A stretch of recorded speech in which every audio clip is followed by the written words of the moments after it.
Olá, pessoal. Boa tarde a todas, boa tarde a todos, né?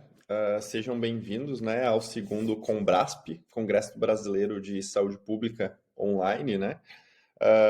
E eu fui convidado aí, né, para a gente estar falando um pouquinho sobre a saúde da população carcerária, especificamente, né?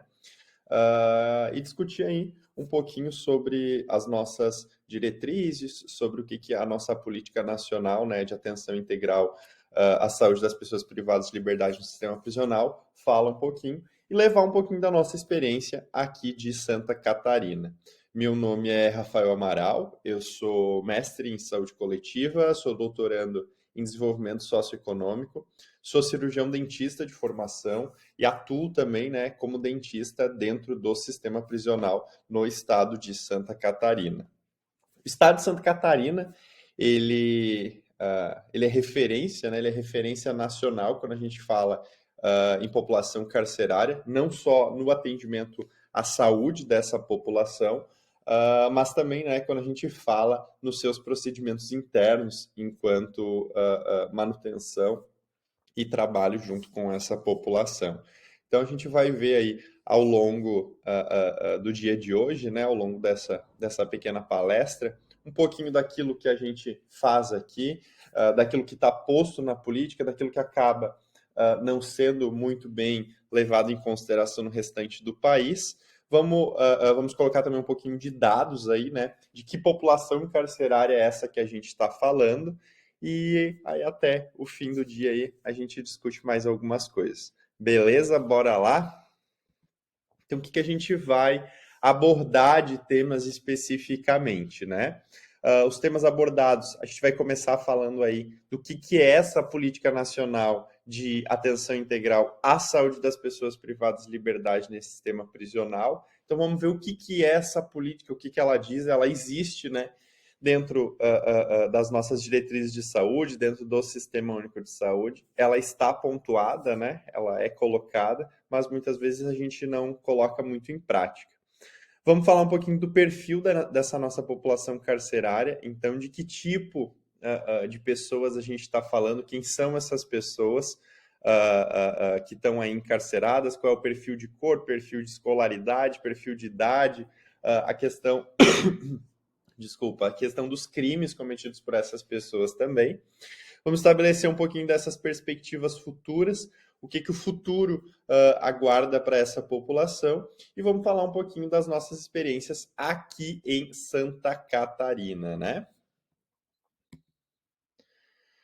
E aí, né, vamos falar aí dos objetivos gerais e as diretrizes dessa política nacional. Então, o que essa política estabelece, né? Como prioridade dessa política, ela coloca que seja garantido o acesso dessas pessoas privadas de liberdade no sistema prisional aos cuidados integrais do Sistema Único de Saúde.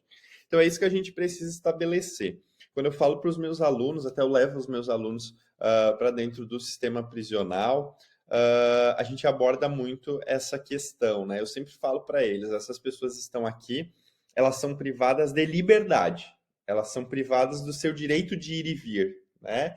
Então elas estão aqui dentro de um estabelecimento, de um serviço do Estado, né, prestado pelo Estado, onde elas são privadas de liberdade, mas elas não são privadas de acesso à saúde, de acesso à cultura, de acesso à educação, de acesso a trabalho. Isso não se perde, né? Essas pessoas elas são único e exclusivamente privadas de liberdade. Isso é importante que se diga. Levando em consideração isso, o direito à saúde continua fundamental, né? O direito à saúde é um direito fundamental do ser humano e é indiscutível o direito à saúde. Então, se eles continuam com acesso e com direito ao acesso à saúde, o Estado precisa dar condições para que essas pessoas acessem esse direito básico. Isso muitas vezes não é levado em consideração. Por quê, né? Dentro dessa nossa política, a gente vai ver que é estabelecido a obrigatoriedade da instalação de unidades básicas de saúde prisionais dentro dos estabelecimentos que recebem essas pessoas. Mas em alguns estados, o sistema ele é tão caótico que ele não ocorre. Então, como que eles justificam esse acesso à saúde? Apenas em caso de urgência e emergência, esse detento, né, ele é levado então até um serviço comum fora da unidade prisional. Mas não é o que a gente entende por garantia de acesso. Algumas das diretrizes, né, também são a promoção da cidadania e a inclusão dessas pessoas privadas de liberdade por meio da articulação com os diversos setores de desenvolvimento social, como a educação, o trabalho e a segurança. Então, esse acesso à saúde, assim como é no Sistema Único de Saúde comum, que a gente conhece, ali no postinho que vocês chamam, quem estuda saúde pública entende bem do que eu estou falando, isso funciona da mesma forma lá dentro. Aqui em Santa Catarina, grande parte dos nossos detentos são trabalhadores, então eles trabalham ou dentro da unidade prisional ou fora dela, e essa articulação entre unidade básica prisional e o serviço onde eles estão precisa ocorrer. Então, acontece da mesma forma. O detento vai lá, vai fazer a extração de um dente comigo, eu preciso dar um atestado para ele da mesma forma que eu daria para outra pessoa. Então, essa articulação precisa estar sempre presente. É pontuado também na política, né, que a gente precisa ter uma atenção integral resolutiva, contínua e de qualidade às necessidades de saúde da população privada de liberdade nesse sistema prisional, com ênfase nas atividades preventivas, sem prejuízo dos serviços assistenciais. Então, mais uma vez, né, assim como é no Sistema Único de Saúde, dali para fora, precisa ser dali para dentro, né? Uma atenção à saúde que precisa ser resolutiva, a gente precisa resolver os problemas dessa população. E a gente vai ver ao longo de hoje que essa população muitas vezes tem problemas diferentes daquelas aqui de fora, né? Então, escabiose, por exemplo, né? A sarna, é uma realidade lá dentro, é um ambiente úmido, superpopuloso, propício para isso. Então, os serviços de saúde precisam estar perto, precisam dar resolutividade dessas questões. A depressão lá dentro é muito grande, os problemas biopsicossociais são muito agravados lá dentro. Então, a gente precisa entender com que realidade e com que população a gente está trabalhando, assim como é no Sistema Único de Saúde dali para fora, né? Então, essa saúde precisa, sim, ser resolutiva. Também, né, precisamos ter respeito à diversidade étnico-racial, às limitações e às necessidades físicas e mentais especiais, às condições econômicas, às práticas e concepções culturais e religiosas, ao gênero, à orientação sexual e à identidade de gênero precisa ser respeitada e preservada dentro desses estabelecimentos, né?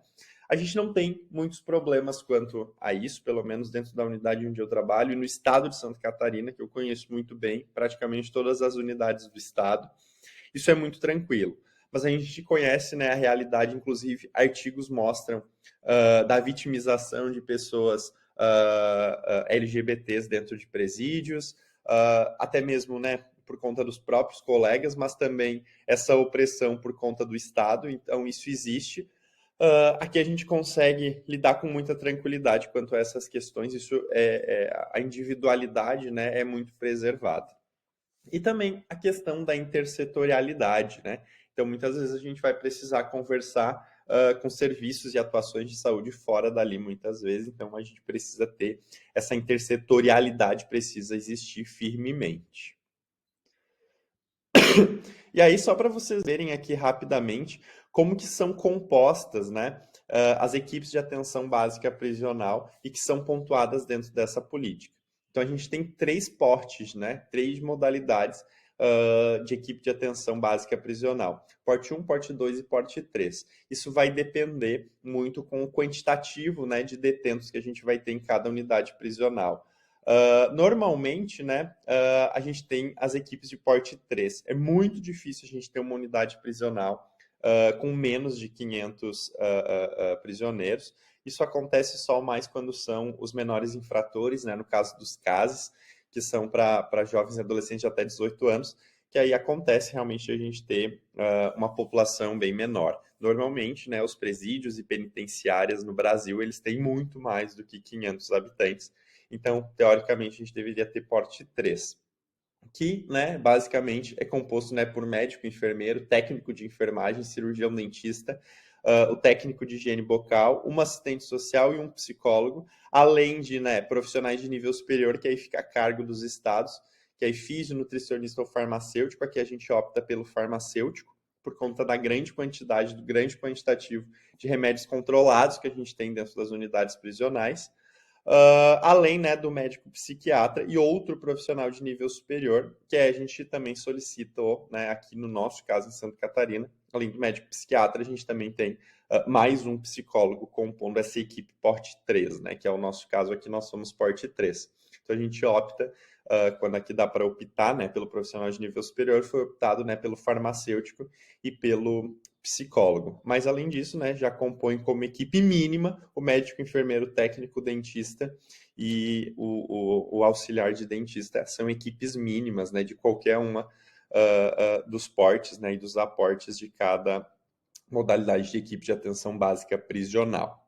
Então, aqui ele funciona muito semelhante com o que é colocado nas equipes de unidades básicas de saúde, é bem semelhante, modifica a questão do quantitativo de populações, né, nas UBSs comuns que a gente tem fora de presídios aí, a quantitativo de pessoas modifica, o porte das equipes também modifica um pouquinho, então aqui está posto o que está na política, né, o que deve ser executado pelos estados da Federação Brasileira. E agora que a gente já entende um pouquinho brevemente do que essa política fala, eu vou falar um pouquinho do perfil de doenças que a gente tem dentro dessas unidades prisionais, né? E onde é que a gente consegue isso, né? São através dos casos de notificação compulsória, os casos de notificação obrigatória por parte dos profissionais de saúde. Então, qual é o nosso perfil, né? O nosso perfil de agravos que a gente tem nas unidades prisionais do Brasil hoje. Em especial, né, a gente tem um agravo muito grande da tuberculose. A gente sempre costuma falar lá dentro da unidade prisional onde a gente trabalha, que a gente sempre espera qual vai ser o surto da tuberculose.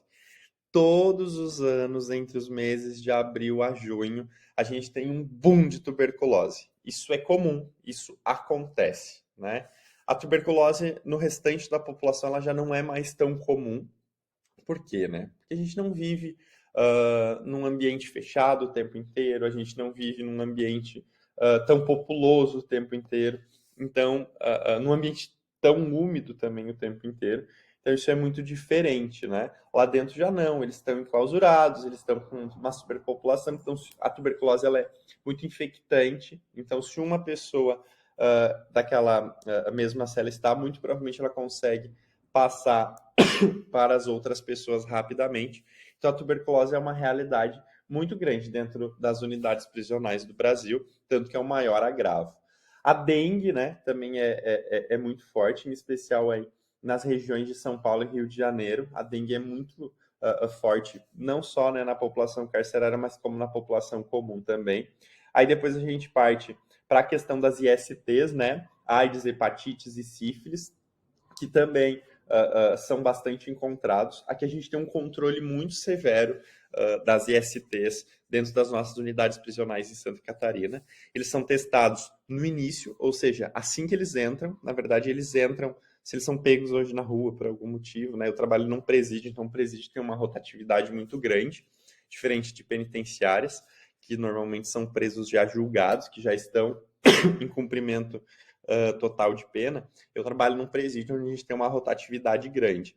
Então a gente tem, né, o período de triagem que a gente chama, que são de 14 dias, onde esse preso ele fica isolado do restante das outras galerias, justamente para a gente fazer esse controle de doenças. Então ele é testado para diversas doenças, dentre elas, né, a questão das ISTs. E a gente tem um controle medicamentoso, né, um controle de tratamento muito regradinho dentro da nossa unidade, dentro do estado de Santa Catarina como um todo. Então a gente tem um controle bem grande das ISTs. Então aqui a gente aqui em Santa Catarina, os dados que eu estou mostrando para vocês são nível Brasil, mas aqui em Santa Catarina as ISTs para a gente elas não são não aparecem nos casos notificados tão grande. Aqui a gente tem, né, um pouquinho, a gente tem um pouquinho de diferença no nosso perfil de doenças. Mas, né, as ESTs são uma realidade aí no resto do Brasil. E aí a gente também tem a hanseníase, depois vem a escabiose também, que a gente tem bem forte no restante do Brasil. Então esse é o perfil das doenças, né, dos casos notificados que a gente tem de doenças nessa população carcerária. E aí quais são os desafios dessa política, né? Por que ela não vai para frente? Por que ela não vai para frente? Primeiro, né, que existe um preconceito hoje muito grande quando a gente fala de população carcerária. Os nossos políticos, os nossos grandes líderes, eles esquecem que uma hora essa população precisa sair lá de dentro. A gente não tem prisão perpétua no Brasil. Então, basicamente, o que se faz no Brasil hoje é tranca lá, esquece e joga a chave fora. Então, justamente por isso, por entender que eles estão lá e que eles não têm que ter esse acesso ou esse direito, né? Enfim, não vou entrar nesse quesito, a gente tem um enfraquecimento muito grande dessa política. O nosso estado, né, assim como o estado de São Paulo também tem começado a fazer essa modificação desse sistema, começou a entender que se a gente cuida melhor dessas pessoas, que se a gente compreende o nosso perfil, se a gente aperfeiçoa as nossas tecnologias dentro do sistema prisional, a gente, além de ter um menor conflito entre trabalhadores lá de dentro, ou seja, os policiais penais ou agentes carcerários, que eu acho que vocês chamam nos outros estados, aqui a gente é polícia penal, esse embate deixa de existir, né? Com isso, a gente consegue ter um menor índice de pessoas que voltam lá para dentro. Então, isso tem funcionado bem. Mas a gente tem grandes desafios. O principal deles é aumentar a cobertura assistencial. Hoje, a grande parcela dos presídios e penitenciárias do Brasil não tem, né, serviços básicos de saúde. Além disso, a gente tem como um grande desafio qualificar essas intervenções intersetoriais, que é muito difícil ainda, justamente por conta do preconceito que a gente tem. Os serviços aqui fora têm muito preconceito para receber aquelas pessoas lá de laranja, né? Porque, como é que eu vou receber um detento aqui dentro? Então, isso é muito difícil. A informatização desses serviços é um desafio, não só para o sistema prisional, mas no SUS como um todo, né? Os processos de educação permanente e continuada dessas equipes de unidade básica de prisional são um desafio significativo. Muitas vezes essas pessoas já estão lá há muito tempo, há muitos anos, e não entendem que a gente precisa se qualificar e requalificar, então isso é um desafio. Qualificar a gestão das equipes, então, a gestão das equipes sempre fica muito à mercê. Muitas vezes a gente fica, né, à mercê daquele diretor do presídio. Vai que o diretor não é muito legal, ele não dá tanta assistência à saúde. Então, isso é muito relativo. E aprimorar, principalmente, a infraestrutura para o atendimento em saúde no país. As nossas unidades em Santa Catarina, mais uma vez, né, eu tenho que dar o exemplo daqui. Elas são praticamente todas reformadas e todas novas. A gente segue o estilo americano, ou seja, intervenção mínima. O que significa dizer isso, né? Os nossos policiais penais, eles andam sempre por cima, ou seja, todas as galerias têm 2 andares. Na parte de baixo ficam os detentos nas suas celas, na parte de cima ficam os policiais penais e nós também, quando precisamos fazer alguma intervenção, a gente também sempre vai por cima. A intervenção na parte de baixo ela é mínima e ela segue vários protocolos, ou seja, o policial penal não fica em contato sempre direto com esse detento. Além disso, são uma série de outras regras que são seguidas. A gente segue a ideia da intervenção mínima aqui em Santa Catarina. Isso funciona muito bem, né? Os presos, os detentos, também compreendem esse sistema como a melhor forma possível. Os nossos procedimentos aqui seguem sempre o estilo americano. Foi uma abordagem que foi optada em um determinado momento da história que a gente utilizasse. Mas eu sei que isso, né, não é a realidade do resto do país. O nosso estado vizinho aqui de baixo, né, o Rio Grande do Sul, tem sérios problemas de infraestrutura. O Central, o Presídio Central de Porto Alegre, acho que é o exemplo claro disso. Um sistema super caótico. Mas é isso, né? Grande parte disso se deve a realmente o preconceito e a ideia que se tem de punir a qualquer custo e largar essas pessoas lá dentro. Tenho aqui, né? Agora trago para vocês um videozinho aqui também para vocês assistirem logo depois. Né? Fica de indicação, que é o Funk da Realidade da Luana Hansen. Indico a vocês, é uma ótima abordagem, né? Ela traz, através do funk, uma realidade que ela viveu. Ela foi uma menor infratora e ela traz isso à tona nesse funk, então eu indico muito a vocês. Aqui eu não consigo passar para a gente não ter problemas de som, mas eu indico que após essa palestra vocês vão lá e deem um YouTube ali, ó, papapá, Luana Hansen, Funk da Realidade. É incrível, é um funk muito bom, então ela traz a vivência direta dela enquanto foi menor infratora dentro dessas unidades prisionais, e ela coloca isso em letra de funk. E é incrível, né? Muito bom. Ela é uma excelente cantora. E aí eu trago para vocês quem é essa pessoa que a gente está falando, né? Qual é o perfil dessa população carcerária? Quem é esse? Que tipo é essa pessoa que a gente está falando? Essa pessoa ela tem um perfil, né? Então aqui eu trago para vocês a idade, né, dos nossos presidiários brasileiros, né? Qual é a idade? Uh, no cantinho da, eu não sei se para vocês vai aparecer esquerda ou direita, tá? Mas na pizza do lado esquerdo, a gente tem a faixa etária geral da população brasileira. Na pizza do lado direito, a gente tem a faixa etária da população carcerária. Então, enquanto a grande parte da população brasileira, ou seja, 46%, tem 35 anos ou mais, a nossa faixa etária da população carcerária, ou seja, a nossa população, ela é composta na maior parte por pessoas jovens, né? Ou seja, 30% de 18 a 24 anos e quase 25% entre 25 e 29 anos. Então, mais da metade da nossa população carcerária brasileira hoje tem menos de 29 anos de idade. Então, se a gente pode traçar um perfil de idade da nossa população, o perfil de idade da nossa população carcerária hoje é jovem. Hoje nós encarceramos jovens. Essa é a realidade e o principal perfil de idade da nossa população. Quando a gente ainda vai fazer um recorte um pouquinho maior, a gente tem estados da federação, como é os casos do norte, né, do Amazonas e do Pará, onde quase 70% da população carcerária tem entre 18 e 29 anos de idade. Então, quando a gente fala de perfil de idade, a gente está falando de uma população carcerária extremamente jovem, tá? E aí a gente vai para a questão de raça-cor, né? Então isso também é muito importante. Mais uma vez, no canto da esquerda eu tenho a pizza, né, com a cor da população brasileira e do lado direito eu tenho a cor da população carcerária brasileira. Então, enquanto 53% da minha população geral hoje é composta por negros, pretos ou pardos, quando eu falo de população carcerária, eu chego a quase 62% da minha população. Então, hoje, o perfil da minha população carcerária é jovem e negra, preta ou parda. Essa é a realidade. E quando a gente vai fazer um recorte por regiões do país, né? A gente vai ver ali que a corzinha mais clara é referente ao sistema prisional e a corzinha um pouquinho mais escura é sobre a população geral.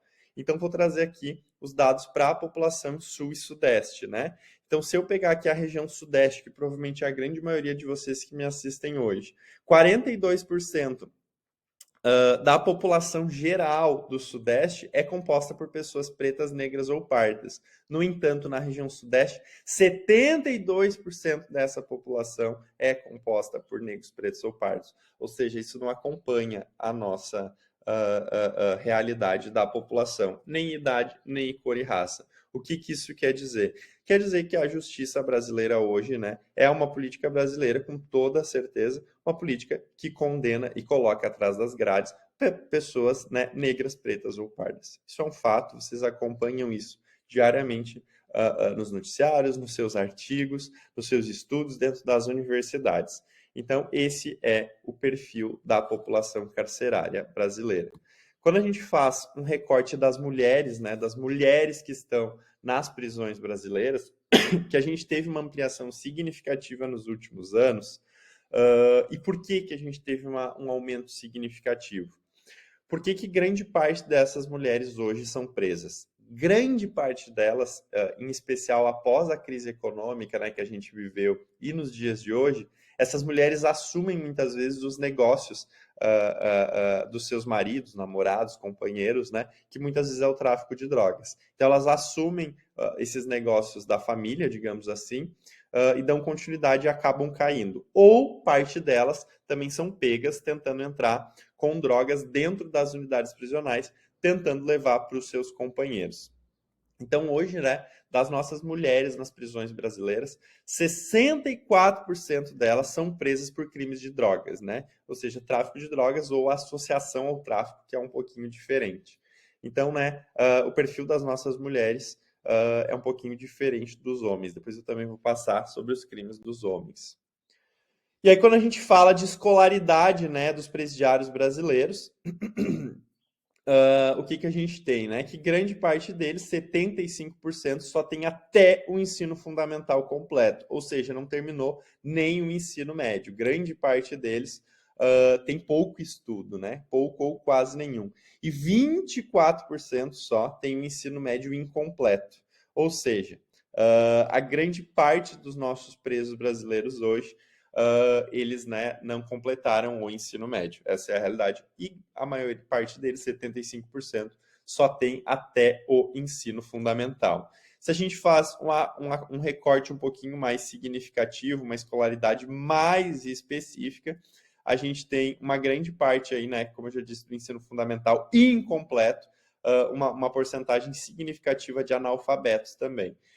Além disso, né, eu trago aqui o recorte dos crimes cometidos, né, qual é o perfil de crime. Enquanto nas mulheres, né, quase 65% é por conta de tráfico, nos homens, grande parte, 30% também é por causa de tráfico, mas seguido 21% de roubo e depois por homicídio. Então, os crimes dos homens normalmente são crimes mais violentos. No entanto, grande parte da nossa população carcerária hoje está presa em decorrência do tráfico de drogas e dos seus crimes anexos, como a gente chama. Então, se a gente for traçar um perfil do nosso preso hoje, ele é jovem, preto, de pouca escolaridade e preso por tráfico de drogas. Esse é o perfil singular do nosso preso no Brasil hoje. E aí, a situação da pena, né? A gente tem um grave problema na justiça brasileira de um grande encarceramento de pessoas que ainda não passaram por condenação. Então, 40% das pessoas estão presas hoje sem condenação. Elas ainda não passaram na frente de um juiz e foram condenados. Isso tem se modificado aí nos últimos anos, principalmente com a questão da audiência de custódia. Então, o que acontecia? A pessoa era lá, pega na rua, colocada dentro do presídio e passava muito tempo até passar na frente de um juiz. Hoje, toda pessoa que for pega em decorrência de qualquer crime, ela passa na frente de um juiz após 24 horas numa audiência de custódia, onde o juiz faz uma análise geral, né, uma análise prévia desse caso, para, né, discorrer se essa pessoa precisa ficar presa ou não. No entanto, né, a gente tem uma grande parte da população brasileira que está presa ainda e não está condenada. O tempo que essas pessoas ficam presas no Brasil hoje, a nossa média é de 4 a 8 anos. Ah, professor, mas 4 a 8 anos é muito pouco. Fica 7 dias lá dentro e depois a gente volta a conversar, né? É muito tempo. Muito tempo. 8 anos é muito tempo. Mas, enfim, né? A nossa média de encarceramento hoje fica entre 4 e 8 anos. Lembrando que no Brasil uma pessoa não pode ficar presa mais do que 30 anos, independente da sua condenação. E aqui na questão de aprisionamento no mundo, né? O Brasil é o terceiro país que mais aprisiona, ela só perde para os Estados Unidos e para a Rússia, né? Os Estados Unidos é um grande encarcerador e a Rússia também. O Brasil só perde para esses dois e se torna aí o terceiro país que mais encarcera no mundo, né? A gente tem uma população carcerária de mais de 500 mil de pessoas presas hoje, né? Aí aqui a gente já se encaminha aí para do meio para o final, digamos assim. Eu vou contar a historinha aí do seu Sebastião, né? Narrativa do seu Sebastião, que é a saída do sistema prisional. Sebastião está cumprindo os últimos dias de sua sentença e está pensando sobre como tocar a vida assim que for solto. Assim como 84% dos presos no Brasil, de acordo com o Infopen de 2014. Sebastião não conseguiu vaga de trabalho na prisão e ainda que conseguisse, a maior parte das vagas não proporciona capacitação profissional e desenvolvimento de habilidades úteis para a inserção dos detentos no mercado de trabalho quando forem libertos. O que encontra-se em contrariedade com a própria lei de execução penal. Sebastião sabe que vai ter muita dificuldade para arranjar um novo emprego. Seu histórico criminal provavelmente será visto por eventuais empregadores que ficarão com o pé atrás para contratá-lo, apesar de ele já ter cumprido sua pena. Para piorar, assim como a maioria dos presidiários no Brasil, Sebastião estudou apenas até o ensino fundamental, o que reduz ainda mais as suas possibilidades de encontrar um emprego. As oportunidades de estudo no presídio são escassas e não há investimento significativo para tornar possível para a maioria dos presos terminarem seus estudos. Então, né, a estimativa de ocupação hoje, grande parte, né, não ocupa trabalho nas suas unidades prisionais, e também grande parte não tem essa continuidade de acesso à educação. Mais uma vez, preciso dar o exemplo daqui, né? Aqui a gente tem uma população trabalhadora e que não trabalha em subempregos, né? A gente tem aí só na unidade onde eu trabalho, nós temos 8 empresas ali dentro. E o que acontece? Eles ganham o seu salário, tudo certo. A empresa também recebe iniciativa fiscal do governo do estado de Santa Catarina para estar ali dentro. E o que acontece? Depois que esse detento for solto, ele tem 1 ano de estabilidade no emprego nessa empresa lá fora. Então, isso dá continuidade, dá condições para que ele inicie a sua vida lá fora também, né? E aí, também ele vai fazendo ali um pé de meia para ele enquanto está preso. E aí ele escolhe se ele quer entregar esse dinheiro para a família, se ele guarda para ele quando ele for solto. Isso é uma questão de cada um deles, mas a gente tem uma grande parte aí dos nossos detentos que estão trabalhando nas unidades prisionais, diferente da narrativa aqui do seu Sebastião, mas dando continuidade, né? Embora não queira, Sebastião sabe que há uma grande possibilidade de precisar recorrer às suas antigas atividades ilícitas para conseguir alguma forma de subsistência para si e para sua família. O IPEA estimou em 2015 que pelo menos 1 em cada 4 prisioneiros que deixam o sistema prisional acabam voltando lá para dentro. De sua própria convivência, Sebastião sabe que pouquíssimos egressos conseguem encontrar um emprego após saírem da prisão. O Sebastião ele não existe, mas histórias similares acontecem todos os dias e mostram a realidade de quem sai do sistema de justiça criminal brasileiro, em especial os desafios para encontrar um novo rumo. E aí eu, né, faço uma reflexão aí para vocês, né? Considerando que o Brasil, já tendo alcançado o posto de terceiro país que mais prende no mundo, não conseguiu diminuir seus índices de violência, será que a prisão, da forma como está posta, é mesmo a melhor saída para o problema de segurança? Essa reflexão eu jogo para vocês, né? A gente não tem reduzido drasticamente os nossos índices de violência, no entanto, continuamos encarcerando cada vez mais no Brasil. Penas alternativas nem sequer são cogitadas ainda, né? A questão da semi-liberdade, das tornozeleiras eletrônicas, enfim, isso ainda é muito incipiente. Outras penas alternativas também ainda são muito incipientes no Brasil. E a gente ainda vive a realidade dessa política do encarceramento, né? Então, né, jogo essa reflexão aí a cada um de vocês que me assiste nesse momento, para que vocês façam aí esse pensamento e idealizem aquilo que compreendem ser da melhor forma, né? E é que eu trago os outros caminhos, né? Outras possibilidades que a gente pode ter para sanar esse sistema tão caótico que acontece no Brasil hoje, que é o sistema carcerário brasileiro. E aí eu trago os exemplos, obviamente, de Santa Catarina. Por que Santa Catarina hoje é referência nacional e internacional também no sistema de encarceramento da população?